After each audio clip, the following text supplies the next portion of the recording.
Es tiempo de escuchar nuestro mensaje de vida. Heridas, es el agua en el desierto. Somos Vida Abundante Chile. El invierno.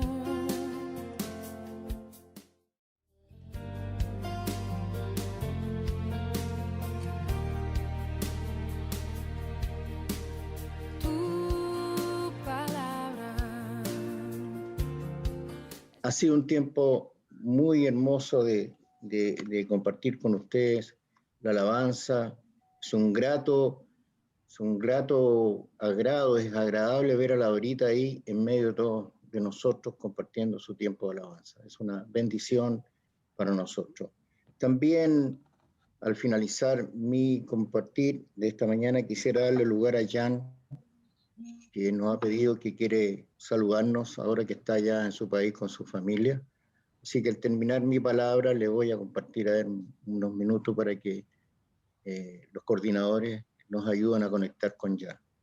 Bueno, el título está ahí a la vista y es muy interesante ver qué significa, cómo analizar, cómo poder desarrollar una vida eficaz de fe. Y lo vi desde varios ángulos y de varios puntos de vista que ustedes van a ir viendo en la medida en que vamos desarrollando el tema. Pero hay dos factores que son importantes. ¿Me puedes dar la siguiente lámina, por favor, José?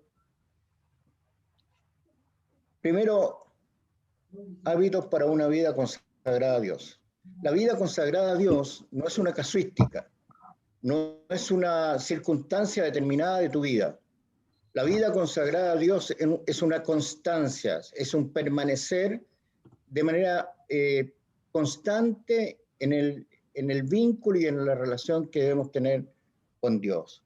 Por tanto, tenemos que entender que me gustó mucho el texto que leyó Bridget, que habla de la soberanía de Dios. Él es soberano por sobre todas las cosas.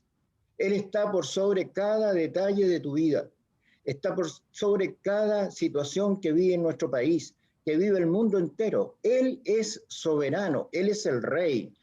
Él tomó el control del mundo entero cuando Él terminó en la cruz con su vida.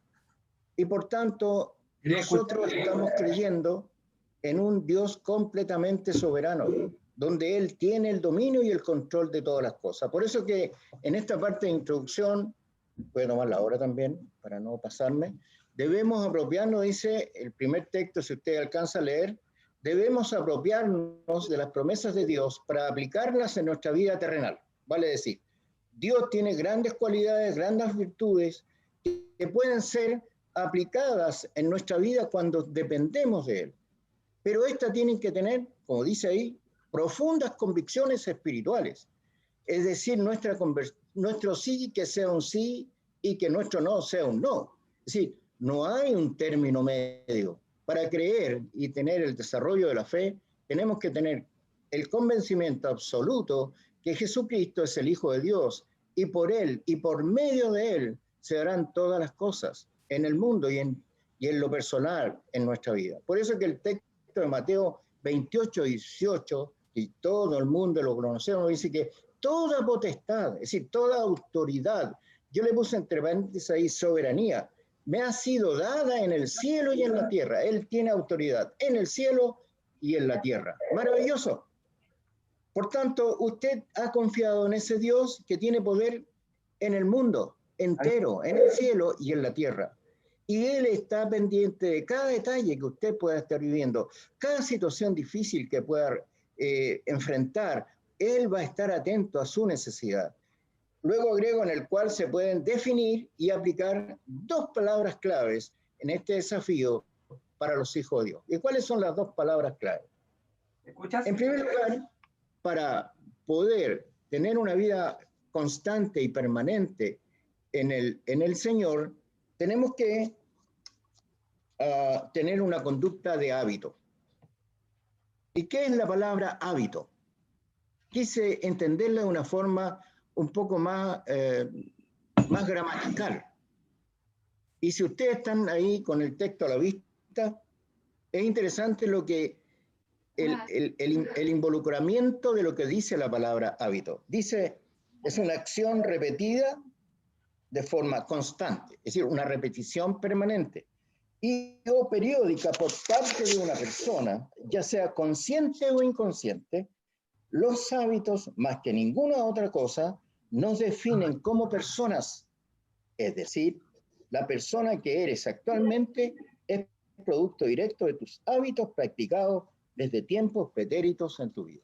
A ver, entendamos un poco el ejemplo de cualquiera persona. No puedo, Si mamá. en tu casa, alguien está saliendo al aire coordinadores y es muy fuerte la voz de la persona. Sí, ahí está muteado. Bueno, gracias. Entonces, estaba hablando de que, ¿cuál es la construcción de la vida de una persona? Está basada en hábitos. Y aquí voy a volver a los ejemplos de toda la vida. Cuando éramos niñitos, nuestra madre nos enseñó a lavarnos los dientes, o nuestro padre, principalmente la mamá. Y ella era precavida y nos decía, ya, usted comió algo, vaya y lávese los dientes. Bueno, hoy día alguien te tiene que decir que tú tienes que ir a lavarte los dientes o lo haces por hábito. ¿Verdad? Que no necesitas que la mamá esté al lado tuyo y te diga, lávate los dientes. Cuando usted se levanta en la mañana, algunos tienen el hábito de bañarse la noche anterior, o el día anterior en la noche, u otros en la mañana e irse a la pega. ¿Quién te dice que te tienes que bañar? Es un hábito. El hábito es una costumbre que se aplica en la vida de un individuo. Estoy hablando de cosas domésticas, pero, por ejemplo, cosas que tienen que ver con la conducta de vida. Por ejemplo, ¿usted tiene el hábito de no echar garabatos o todavía echa garabatos? El individuo que ha tenido una vida donde el vocablo, a lo mejor, yo recuerdo mi vida, cuando era joven, antes de conocer al Señor, era enfermo de bueno para el garabato, pero enfermo. Pero era una mala costumbre que yo tenía.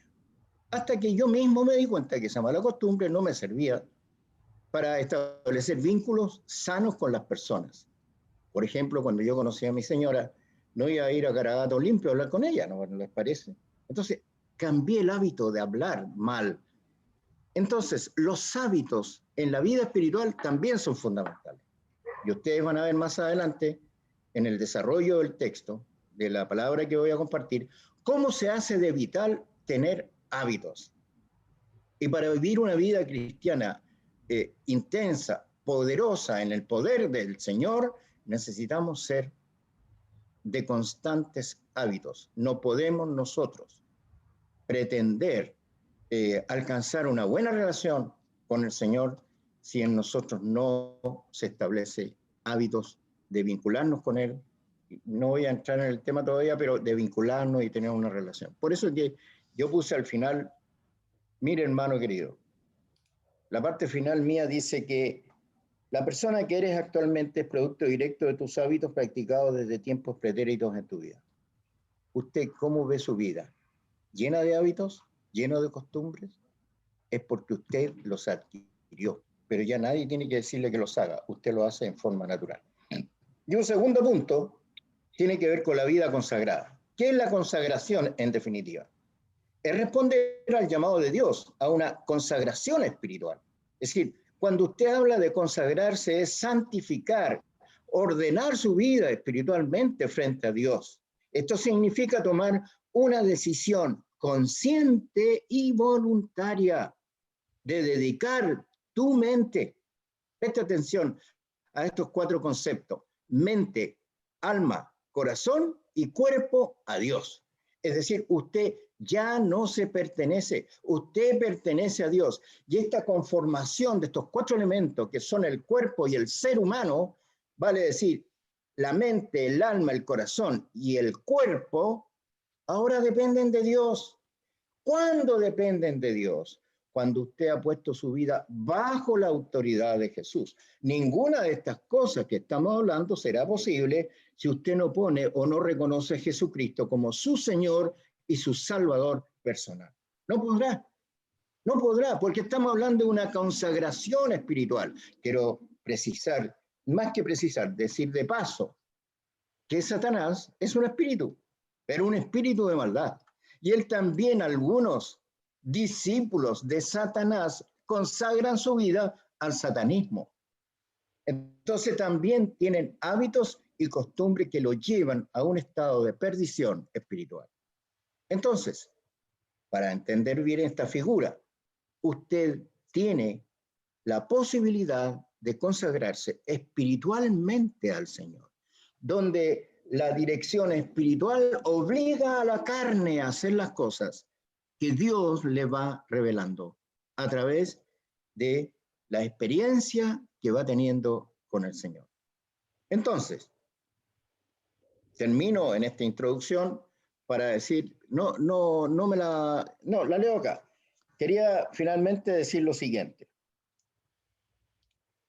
Solo tú, dice ahí el texto que he escrito, solo tú puedes tomar la decisión de consagrarte a Dios. Y esto es muy importante. Nadie te puede llevar o inducirte a hacerlo. Solo Él te va a consagrar. Recuerdo algunas experiencias personales. Cuando yo me convertí, hace muchos años ya, si bien es cierto, nunca tuve una vida tan desordenada, pero era un pecador porque estaba ausente Dios de mi vida. Entonces cuando me hablan del reino de Dios y su justicia, entendí que esto era una cosa gloriosa, maravillosa que yo jamás había entendido, y me empezó a venir una suerte de revelación espiritual a mi vida. Pero yo me daba cuenta que esta obligación era una conducta de vida que yo no tenía. Y entonces luché poderosamente, de manera personal, para yo santificarme, de manera personal. Y entonces yo decía, por ejemplo, si yo pienso mal, no quiero pensar mal. Si yo echo garabato, no quiero echar más garabato. Si yo fui irrespetuoso con mis padres, no quiero ser más irrespetuoso. Pero era una exigencia mental que yo me estaba imponiendo para alcanzar un mejor mérito ante Jesús. En rigor, le estaba quitando la pega a Jesús. Porque el que transforma no soy yo, no es mi deseo mental o carnal, es Jesús el que cambia la vida tuya, la mía, la de tus parientes más cercanos, la de tus hijos. Él es el que transforma la vida. No soy yo por mis méritos personales. Él es el que produce este cambio de mente. Por tanto, mi decisión estaba en la lucha. De decir, no, yo antes de alcanzar los niveles de mayor espiritualidad, tengo que perfeccionar mi vida. Y así trabajé mucho, hasta que Dios me habló con claridad, orando en un cerro, que Él me había perdonado todos mis pecados y que todas mis fallas y mis falencias Él las iba a corregir. Extraordinario. Entonces, fue el principio de mi vida espiritual. Vamos aquí a raíz de lo mismo que yo estoy compartiendo con ustedes esta mañana. Dame la siguiente lámina, por favor, José o Jean-Pierre. ¿Alcanzan a ver ustedes ahí el título, no? Dice, 7 pasos indispensables en este objetivo a lograr. ¿Cuál objetivo a lograr? Tener hábitos y consagrarnos. Ese es el objetivo a lograr. Y yo he identificado 7 aspectos que me parecen muy relevantes, muy constitutivos de lo que puede ser una vida transformada y consagrada en la voluntad de Dios. Por causa del tiempo, yo he hecho el encabezamiento de muchos pasajes respaldando con sus respectivos textos bíblicos, pero no voy a leer los textos completos, sino que voy a hacer el énfasis en aquellos aspectos más relevantes que va mostrando cada versículo de la Biblia que a continuación cito. Primero, como fundamental, y aquí voy a pisar callo partiendo en primera persona por mí mismo, oración. Un primer aspecto para lograr un crecimiento espiritual, una consagración. No se olviden esta palabra. Consagrar debe estar permanentemente como un péndulo de un reloj mural, así, aquí en este compartir de la palabra con ustedes. Nosotros debemos buscar la consagración espiritual de nuestra vida, para que nuestra carne sea sometida a la voluntad de Dios y no la carne obedezca a su propia voluntad, hacer lo que se le antoje. Usted está en una dimensión espiritual, hermano querido. Yo no me estoy refiriendo aquí a personas que no conozcan al Señor. Por tanto, este idioma usted lo va a comprender, lo va a entender y lo va a poder usar y aplicar. Entonces, como primer punto es la oración. Hay varias recomendaciones en ese aspecto. Si usted tiene la posibilidad de ir solamente anotando los textos bíblicos, le ayudará mucho que luego le haga un repaso. Por ejemplo, Marcos 1:35 habla muy de mañana, dice. Vale decir, usted de temprana hora, desde que se levanta, comience a orar. Muy de mañana, dice. ¿Por qué? Porque en Lucas 1:13 dice, Él nos oye. Es decir, mi oración de la mañana no cae en el vacío. Es escuchada por Dios. Ahí está el respaldo. En Lucas 1:13 dice que Él nos oye. ¿Y para qué? Para que estemos unánimes. Es decir, la oración nos hace mantener una comunión juntos, espiritualmente hablando con nuestros hermanos. Y como resultado de la unanimidad, también tendremos la capacidad para perseverar. Perseverar. Perseverar es ser constantes, es ser de una sola línea, seguir adelante. Los caminos del hombre son inconstantes. Por ahí en un texto de la palabra dice, claro, el hombre que no está sujeto a la voluntad de Dios no es perseverante. Colosenses habla de que no somos perseverantes en 4:2 de Colosenses. ¿Ah? Y luego, aquí, como alguna vez Dios, cuando creó a Adán y también creó a la mujer, le dijo que cuidara, que labrara la tierra y la cuidara donde él estaba, que labrara ahí en el Edén. Pero Satanás no obedeció. Es decir, perdón, disculpe, Adán no obedeció. ¿A quién obedeció Satanás? Disculpe, Adán. ¿A quién obedeció Adán? A la voz de Satanás. Y por causa de que Adán le obedeció a Satanás, se perdió esa granjería maravillosa que tenía ahí en el paraíso. Lo que pasa es que Dios a Adán le había dado una misión. Cuídame esta tierrita. Cuídame este campito. Cuídame todas las cosas que yo he hecho para que tú las disfrutes. Pero él no lo hizo. Pero él le entregó una responsabilidad a Adán. Cuídame. Y Adán no lo hizo.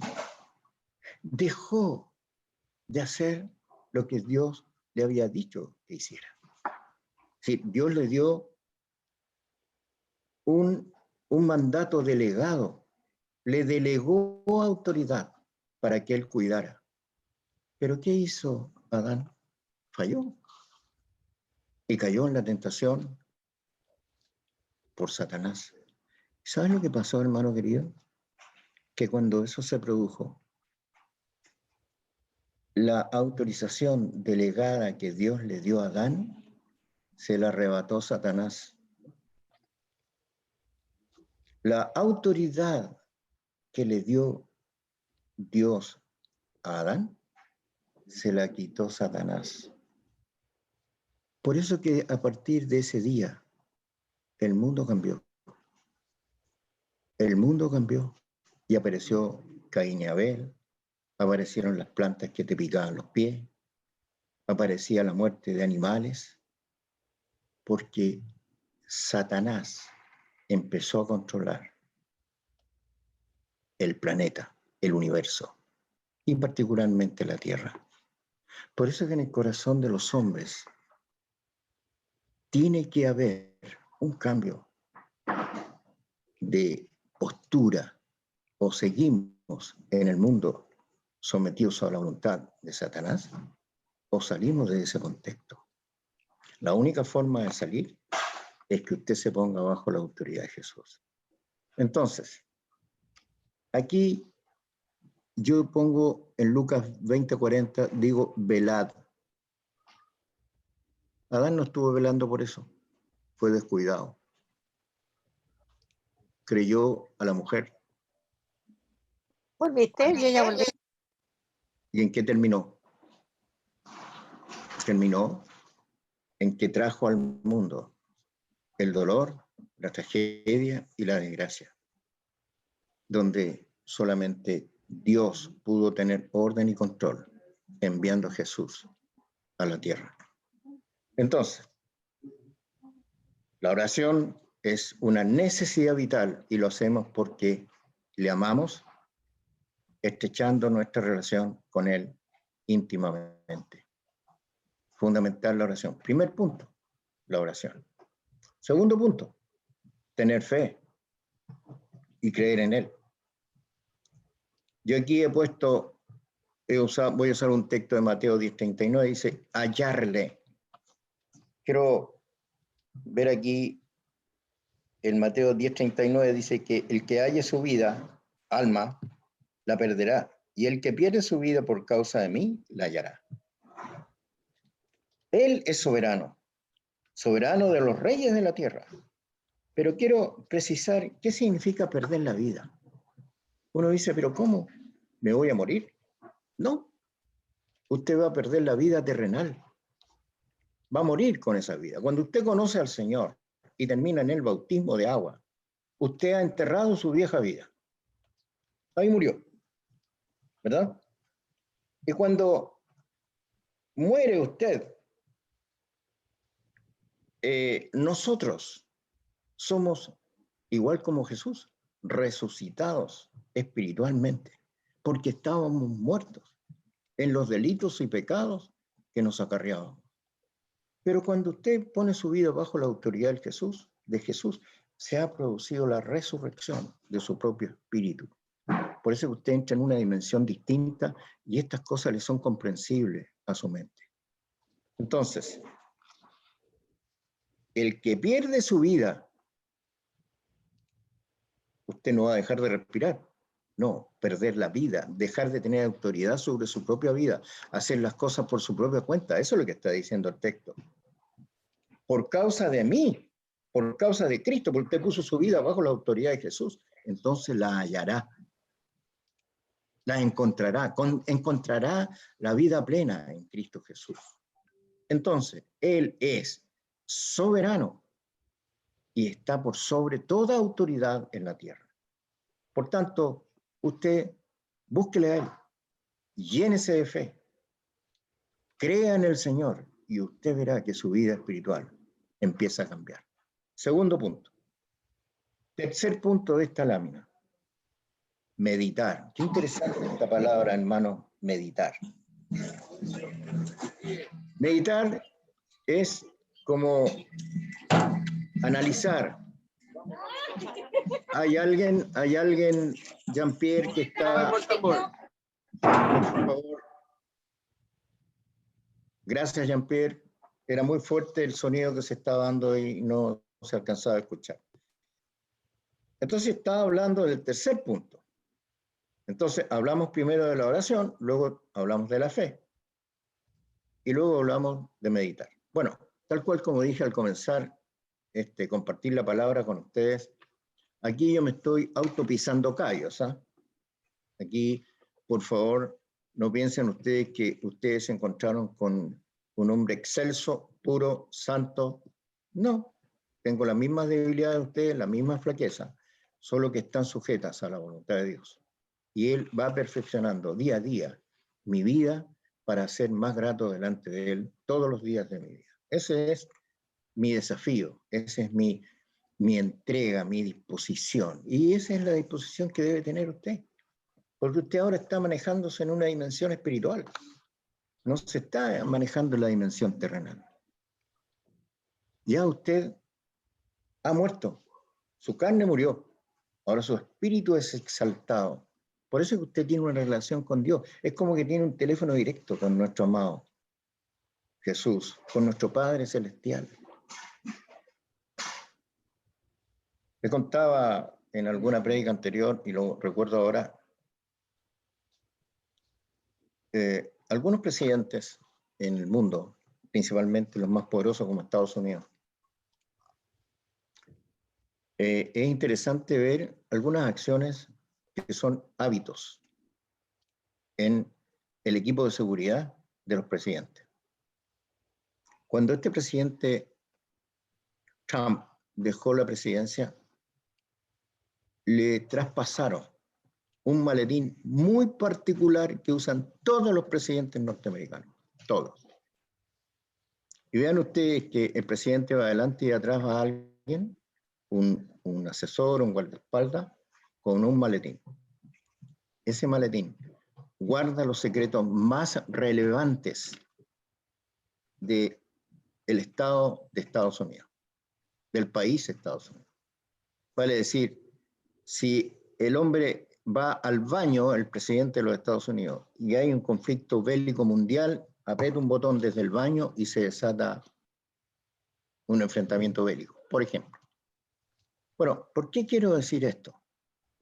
Porque usted tiene un elemento de seguridad a su alcance, que es la meditación. Usted puede meditar cada mañana, cada día, cada noche, al acostarse, al despertarse. ¿Usted puede meditar en qué? En la palabra de Dios. La palabra de Dios es la que edifica nuestras vidas. Con ella hacemos crecer nuestro espíritu. Mira lo que dice, dice que el 6:8 de Salmos 63, dice, mi alma está pegada a ti, mi alma está pegada a ti. Tenemos que vernos como en un espejo. ¿Cómo nos reflejamos cuando usted se mira al espejo? No solamente ve un poco más de arruga, hermanos queridos, o menos cabello, o cabellos más blancos, sino que usted ve el reflejo de lo que es. Por eso que en la primera parte yo decía,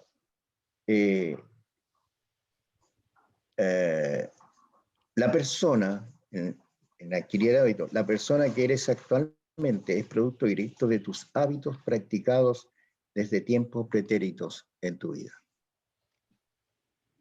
Sí, si yo me veo en el espejo y me veo igual antes de conocer al Señor, no hay cambio, no hay transformación. Pero si yo me miro al espejo y veo que en realidad ha cambiado mi actitud, mi deseo, mi corazón, es porque hay una transformación, porque he meditado, porque la meditación en la palabra me hace cambiar mi corazón. Entonces, cuando nos miramos al espejo, tenemos otra imagen, o somos los mismos frente a Dios, sin cambios ni transformaciones, sin meditar en la palabra, no habrá cambios. Esto es muy importante. Este es como la clave. Hoy día, cuando mi hijo me enseñó a usar este computador tan moderno que él tiene, me enseñó claves. Y me dijo, esto, y di como 8, 7, no sé cuántas claves. Si yo no achunto la clave, no, seguro que no estaría comunicado con ustedes. La meditación es la clave del crecimiento espiritual en su vida. Meditar la palabra, conocer la escritura, beber la escritura, comerla ojalá. Sin meditar en la palabra no habrá cambios. Ni de día, ni de noche. Josué dice que será, en Salmo dice que será dulce. La palabra es dulce, no es amarga. Salmo 104, 34. Entonces, cuando usted medita en la palabra, ¿qué produce? Un cambio, una meditación, una transformación. Su vocablo se hace distinto, su deseo del corazón se hace distinto. ¿Por qué? Porque usted ha meditado en la palabra. 3 conceptos: oración, fe y meditar. Faltan 4. Mientras buscaba y preparaba el tema, mi esposa tiene aquí a la mano esta Biblia que la mandé a empastar porque estaba muy dañada. Y una hermana maravillosa que tiene un esposo maravilloso que hace todas estas maravillas, me recompuso esta Biblia. Y mientras estudiaba la palabra, me encontré con la primera página. Ustedes saben que de pronto el Señor toca mi corazón. Y ustedes ven que ahí en el texto yo puse lo siguiente. No sé si alcanzan a leer. Testimonio escrito de una hermana. Abre comillas. Que la palabra se impregne grandemente en tu corazón y que podamos seguir creciendo unidas por su amor, recibiendo de Él la sabiduría y la gracia para caminar diariamente. Este texto, ahí está la dedicación que una hermana que ayudó a formar la vida de mi esposa se lo escribió un día de cumpleaños, el 3 de septiembre del año 92. Han pasado 39 años de aquel día. Y esta intención y esta meditación del corazón de esta hermana, yo doy testimonio que así ha sido. Porque Dios a ella la hizo meditar, conocer la verdad de Dios y ser una hija consecuente. Hermanos, la meditación es la dulzura de la palabra. Es lo que Dios desea que usted sienta. Cuando usted se come un alimento y tiene mucha complacencia. Mi hijo trajo una miel. Él está aquí hoy día conmigo. Él vive en Valparaíso, ustedes saben. Trajo una miel tan exquisita. Algunos la deben conocer. Miel de ulmo. Pero es una miel tan dulce, tan rica, que produce una complacencia en saborearla. La palabra de Dios es para saborearla, es para degustarla, es para que usted disfrute la palabra de Dios. Ahí está la vida, en la palabra de Dios. Está la vida espiritual, está la vida que usted tiene que crecer.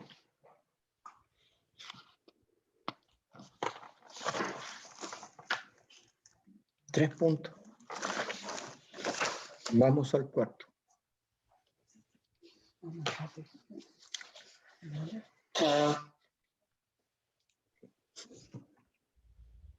¿Lo tienen a la vista ahí? Dame la siguiente lámina, por favor, José.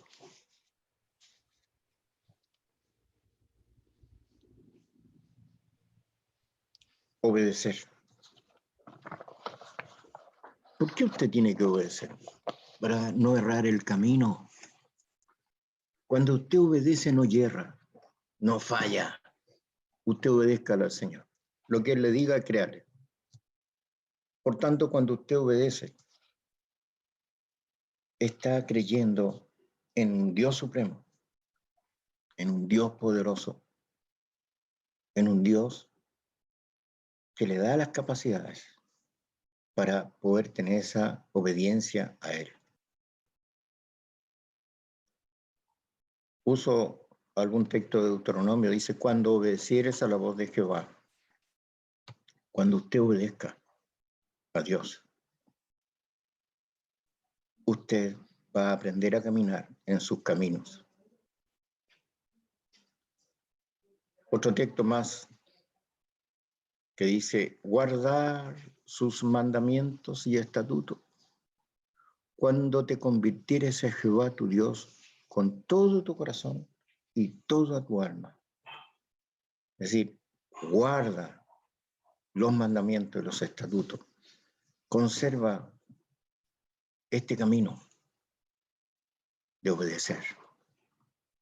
Porque Él, a raíz de este camino que yo empiezo a caminar en la voluntad de Él, purifico nuestra alma, purifico mi ser por obediencia.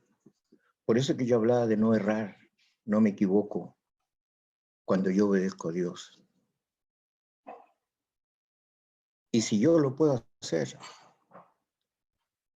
purificando mi alma, la verdad que la acción del Espíritu Santo empieza a ser frecuente en mi relación con Él y estrecho este vínculo y preparo nuestro oído para hacer las cosas obediendo a Él. Nosotros somos,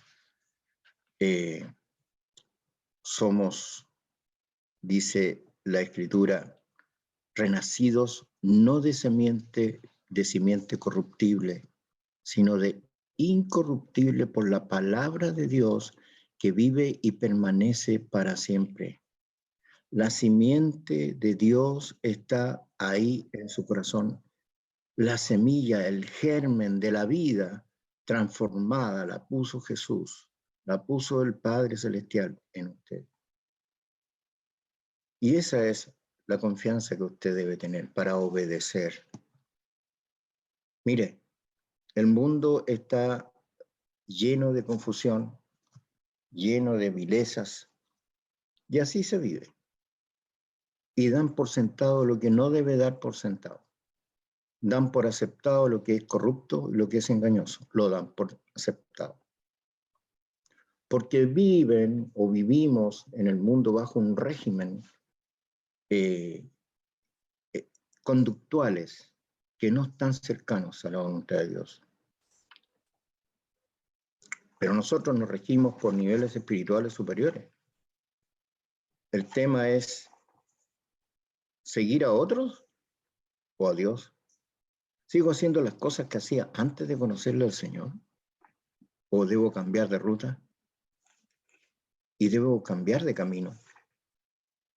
Si Dios habla a su corazón esta mañana, es para que usted aprenda a meditar, orando y teniendo fe, que usted va a obedecer los caminos que Dios tiene preparados para su vida.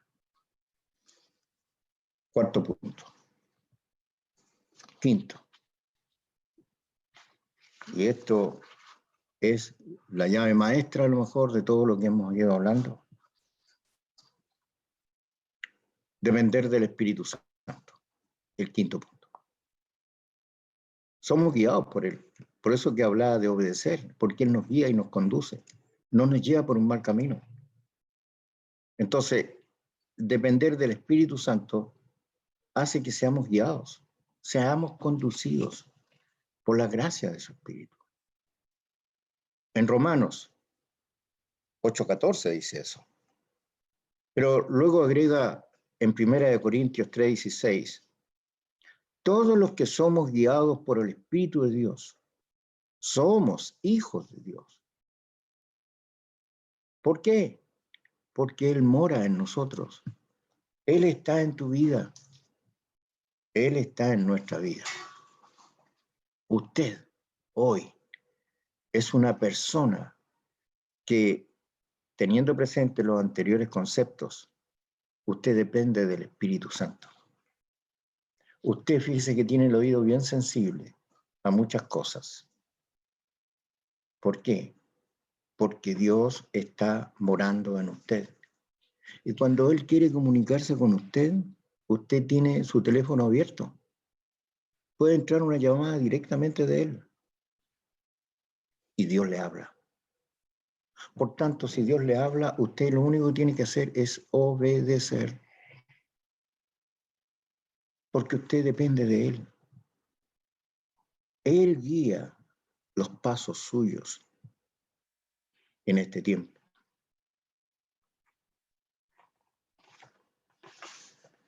Ustedes saben que somos templo de Dios y que el Espíritu de Dios mora en vosotros, dice Pablo. Ocuparse del Espíritu es vida y paz.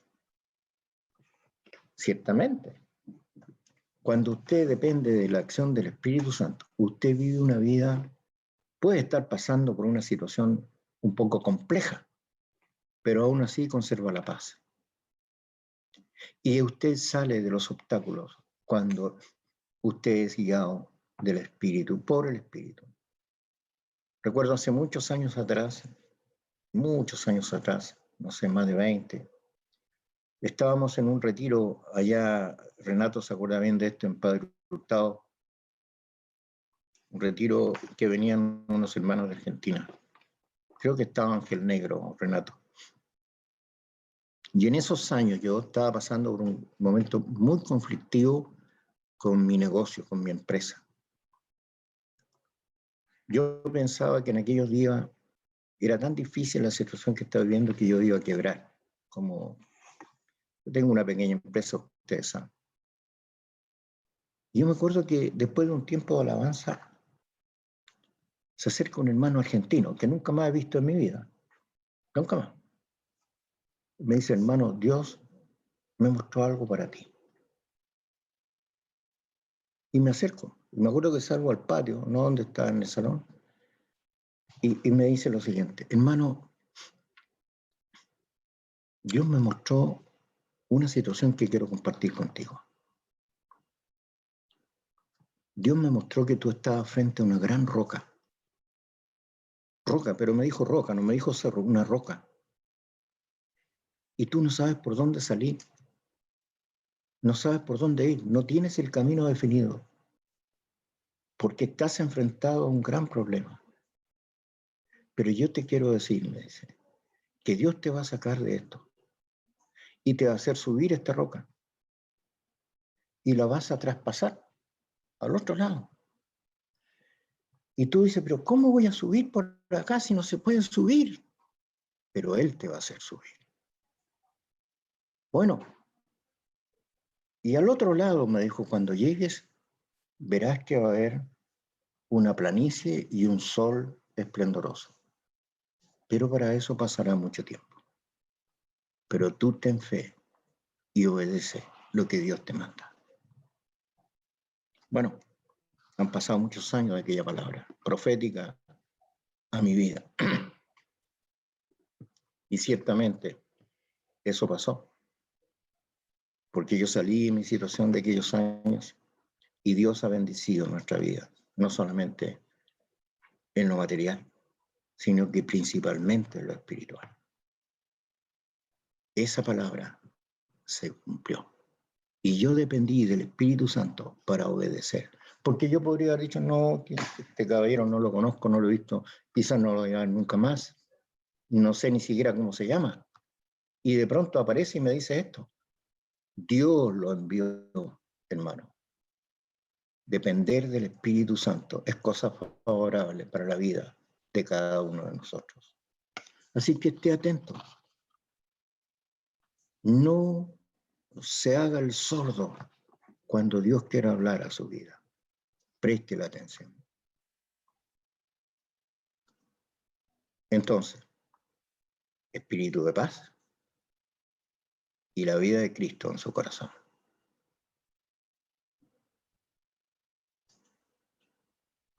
Dice en Efesios 1:13 que las iglesias, el cuerpo de Cristo, se acrecentaban fortalecidas por el Espíritu Santo. Y fuisteis sellados por el Espíritu Santo, según Efesios 1:13. Por tanto, tú tienes un sello indeleble. Ahí está. Lo he presentado varias veces como ejemplo, yo no encuentro otro. Por ejemplo, tú te has mirado tu guatita, ¿cierto que tienes un ombligo? Todos tienen un ombligo. Bueno, ese ombligo, alguna vez estuviste en el vientre de tu madre. Ese ombligo nunca más dejará de estar en ti. Nunca. Porque ahí nació la vida, la que hoy día llevas tú. Nació a partir de que alguien cortó el cordón umbilical y desarrolló la vida carnal, la vida material tuya. Pero el ombligo está ahí. Tómalo como señal que Dios alguna vez habló a tu vida y que desde ahí renaciste como una simiente nueva a una vida espiritual fecunda. Así que cuando tú quieras preguntarle al Señor qué es de mi vida, métete la mano al ombligo, hermano, porque Él te dio esta vida. No lo hizo hombre alguno. Él procreó ahí, en el vientre de nuestra madre, el ser que yo soy. Por eso que la primera parte decía los hábitos, la persona que eres actualmente es producto directo de tus hábitos practicados desde tiempos pretéritos de tu vida. El hombre que eres hoy fue hecho desde que naciste y alguien cortó el cordón umbilical y te convertiste en un ser. Lo que quiere Dios es que este ser no viva más terrenalmente hablando en costumbres terrenales, sino que sea guiado por el Espíritu a una vida espiritual fecunda. Amén. Vamos al sexto. Sí.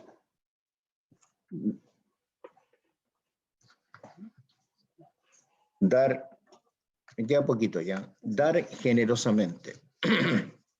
En este aspecto, hermanos queridos, no podemos superar a Dios. Me alegro mucho lo que dijo la Emily, de ser generosos.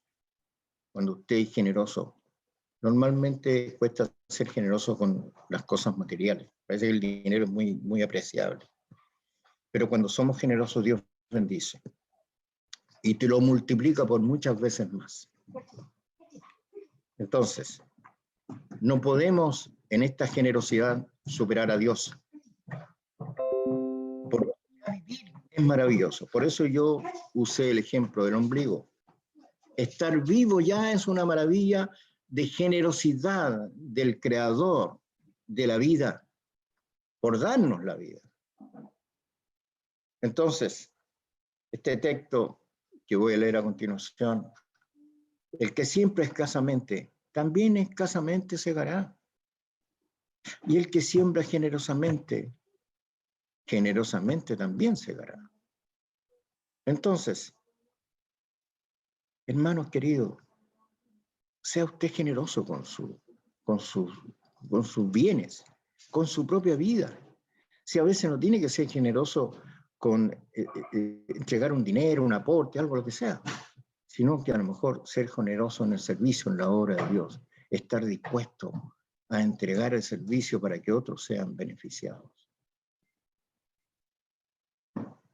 Finalmente, con respecto a este tema de la generosidad, que hagan bien cada uno de nosotros, Que seamos ricos, dice, ricos. Timoteo 6:18 dice que seamos ricos en buenas obras, dadivosos, generosos. Entonces, hermano, a lo mejor ustedes han visto cómo nuestra iglesia se ha esmerado en entregar informes financieros de cómo se administran las platas de la iglesia, y lo hemos hecho con mucho amor y con mucho celo de cuidar los dineros que son del Señor. Esos dineros que entran, hermanos queridos, a las arcas de la iglesia no son de los pastores, ni es de ninguno de nosotros. Ese dinero es del Señor. Y Él nos ha encomendado administrar cuidadosamente y ser generosos con los dineros de nuestra iglesia cuando tenemos que dar apoyo a algún miembro de la iglesia. Y por eso es que el Señor nos bendice. Y no es que sea una réplica. Yo doy para recibir, no es el espíritu, sino que dar generosamente, porque Dios después te va a brindar el beneficio posterior. Así que usted sea rico, pero en buenas obras, dadivosos, como dice Timoteo, y generosos. Y termino. Aquí hay un cototo en este último punto. Perdonar. Perdonar a otros. ¿Cómo perdono? No tengo el deseo de perdonar. Ha sido demasiado el daño que me han hecho. Me han hecho sufrir. Estoy triste. Quiero una recompensa. Quiero justicia por mi cuenta. El perdonar, hermano, es un llamado a la libertad. El perdonar es el llamado a un hombre libre, a un hombre que no condena, un hombre que no espera que los demás se humillen para yo aceptar el perdón. Perdonar debe ser una cualidad innata de un hijo de Dios. Y para esto, use uno de los conceptos: obedezca. No pregunte, obedezca, que tiene que ir a perdonar a su enemigo, aquel que le hizo daño, aquel que lo trató mal, aquel que lo ofendió, aquel que habló mal de usted, aquel que levantó calumnias en contra suya. No hay nada más espantoso. Yo la viví cuando alguien levanta calumnias en contra suya, mintiendo. Es algo tan triste y tan doloroso, hermanos, y yo lo viví. No podía entender cómo se levantaba una calumnia en mi contra. Fue tremendo. No tengo tiempo para contar ese testimonio, pero me sentí muy, pero muy mal, sabiendo que era mentira. Me imagino el dolor de Jesús en la cruz, cuando su pueblo lo traicionó y le pidió a las autoridades políticas que condenaran al maestro. ¿Cómo estaría el corazón de él? ¿Cómo estaría sufriendo por esa deslealtad? Debe haber sido algo muy duro. Hermanos, tenemos que perdonarnos entre nosotros para sanar nuestras vidas, para purificar nuestra iglesia. Esta parte del cuerpo de Cristo tiene que ser restaurado y sanado.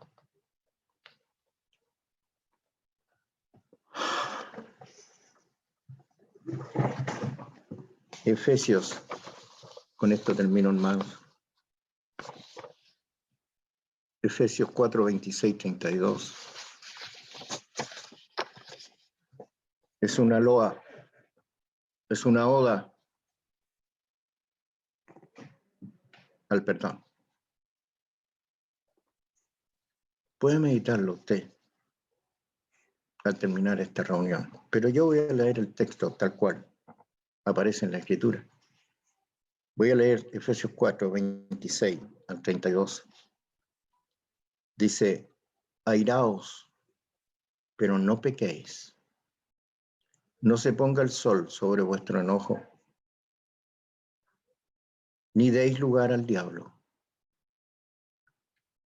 El que hurtaba, no hurte más, sino que trabaje, haciendo con sus manos lo que es bueno, para que tengas que compartir con el que padece necesidad.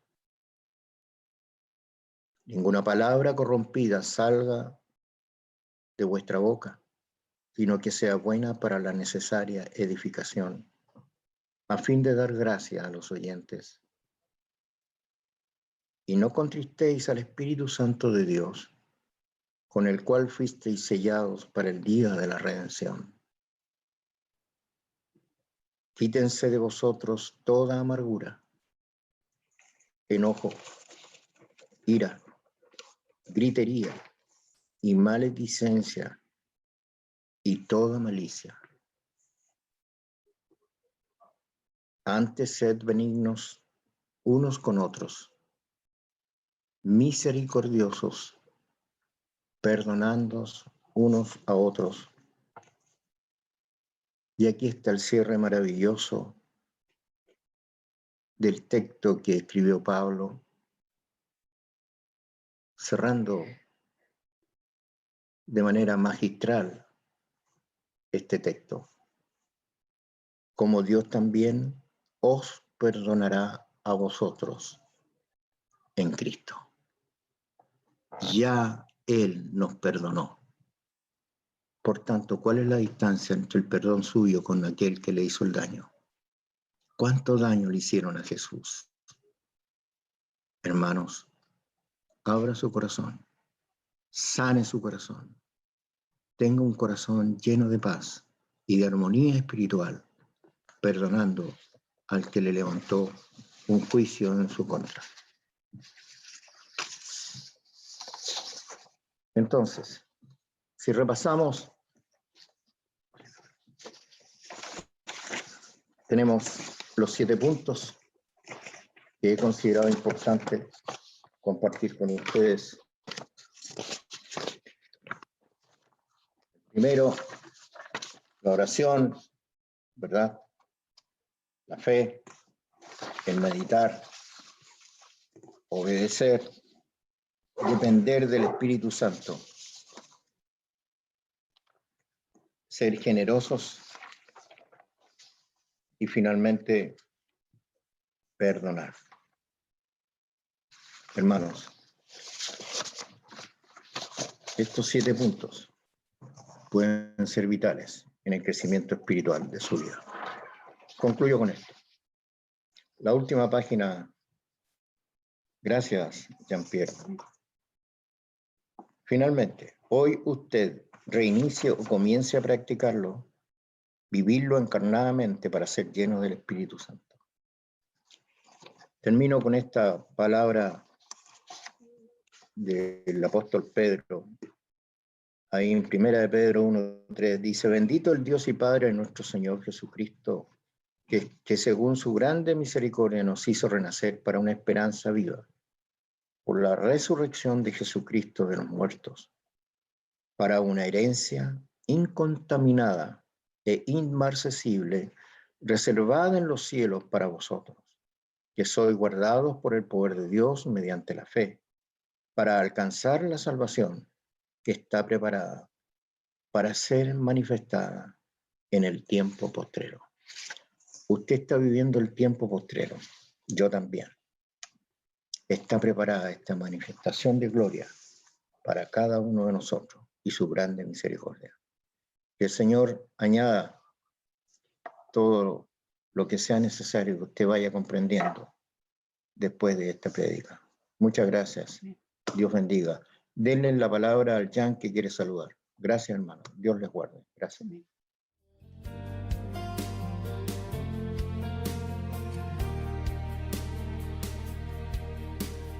Tu palabra es como Es tiempo de escuchar nuestro mensaje de vida. heridas, es el agua en el desierto, Somos Vida Abundante Chile. el invierno.